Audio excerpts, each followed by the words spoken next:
puisi. Kemampuan pembaca puisi. Membaca adalah salah satu dari 4 komponen keterampilan berbahasa, yakni menyimak, berbicara, membaca, dan menulis, sebagai suatu keterampilan sebagaimana keterampilan lainnya. Keterampilan membaca hanya dapat dicapai dengan baik jika disertai dengan upaya latihan yang sungguh-sungguh. Membaca adalah satu proses memahami, menginterpretasikan isi bacaan. Membaca bertujuan untuk dapat memahami gagasan pokok dan gagasan penjelasan. Membaca puisi umumnya dilakukan dengan membaca nyaring atau dengan mendeklamasikannya. Deklamasi adalah membaca puisi yang disertai dengan gerak mimik yang sesuai. Dalam berpuisi, mendeklamasi, pembaca tidak sekedar membunyikan kata-kata, lebih dari itu, ia pun bertugas mengekspresikan perasaan dan pesan penyair dalam puisinya. Membacakan puisi. Sehubung dengan keterampilan membacakan puisi diidentik bagaimana teknis membaca puisi secara indah atau lebih difokuskan kepada penampilan dalam membacanya. Penampilan dalam hal ini berkaitan dengan membaca puisi dengan menggunakan irama, volume suara, mimik, kineska yang sesuai dengan isi puisi. Suwandi dan Sutarmo 2008-92 menjelaskan bahwa penampilan baca puisi harus memperhatikan 3 hal, yaitu masalah kejiwaan, masalah verbal, dan masalah nonverbal. Ketiga hal tersebut hadir bersama ketika pembaca puisi berlangsung. Selanjutnya, Suwandi dan Sutarmo 2008 mendeskripsikan hal yang perlu diperhatikan dalam membaca puisi. Pertama, masalah kejiwaan. Terlihat pada kesan pertama seorang membaca puisi naik ke panggung atau menuju ke depan kelas. Kedua, masalah verbal yang meliputi irama, suara, volume suara, dan artikulasi.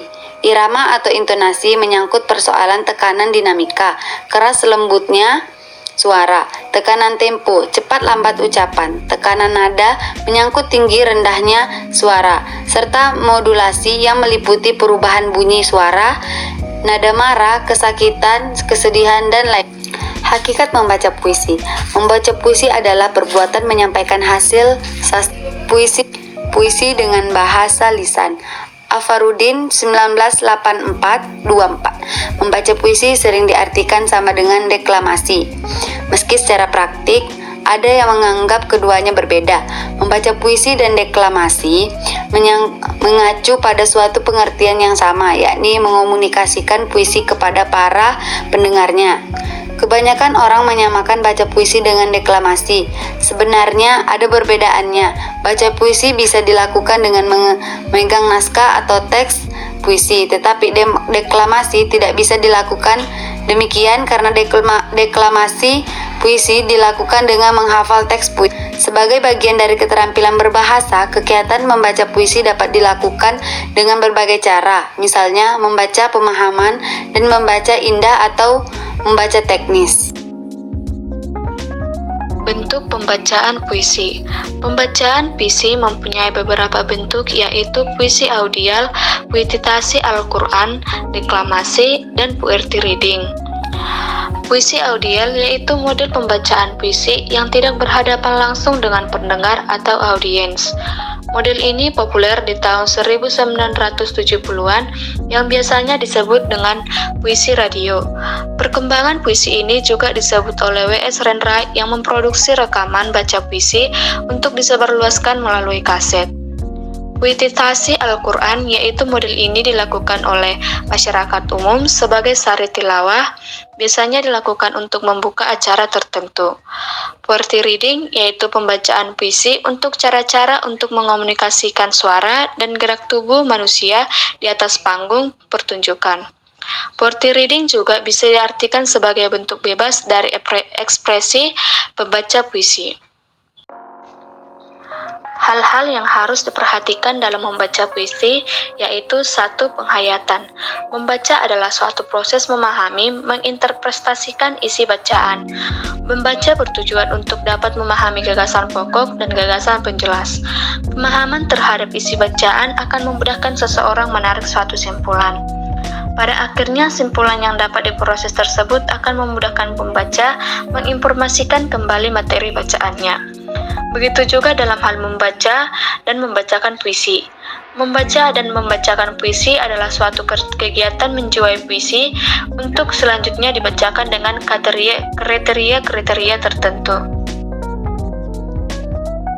Yang kedua adalah vokal dan intonasi. Vokal adalah pengucapan bunyi bahasa yang sesuai alat ucap yang digerakkan.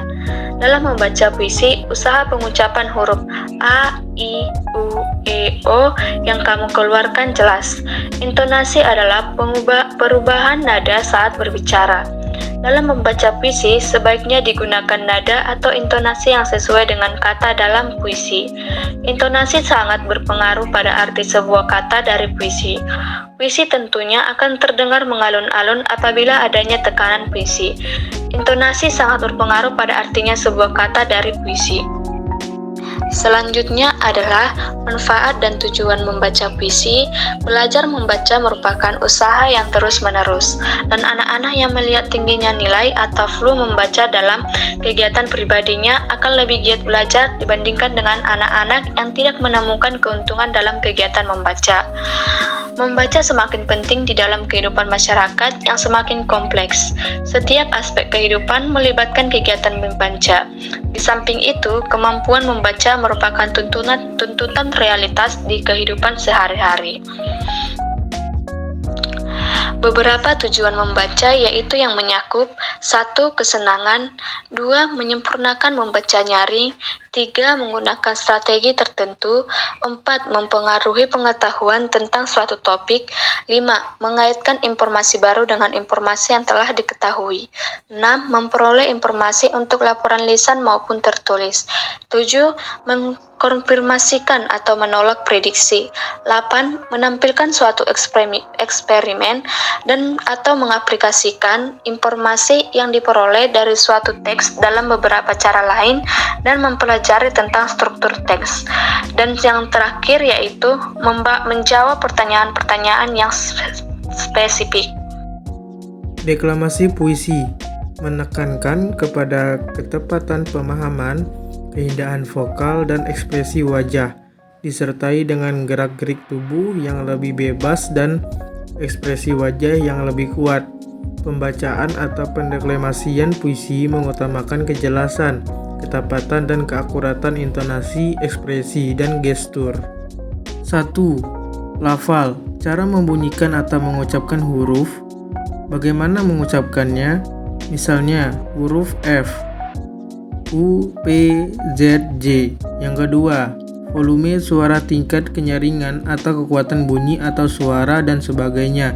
Yang ketiga, intonasi, lagu kalimat, perubahan nada pengucapan tuturan, kata, frasa, klausa, kalimat yang menimbulkan makna atau arti informasi dalam bahasa tulis. Intonasi diwakili oleh tanda baca, punktuasi. Keempat, ekspresi perubahan atau pandangan air muka, raut wajah untuk memperlihatkan perasaan tertentu. 5. Gestur, gerak anggota tubuh, tangan, kaki, kepala, dan sebagainya untuk memperkuat kesan tertentu atau untuk mengungkapkan perasaan.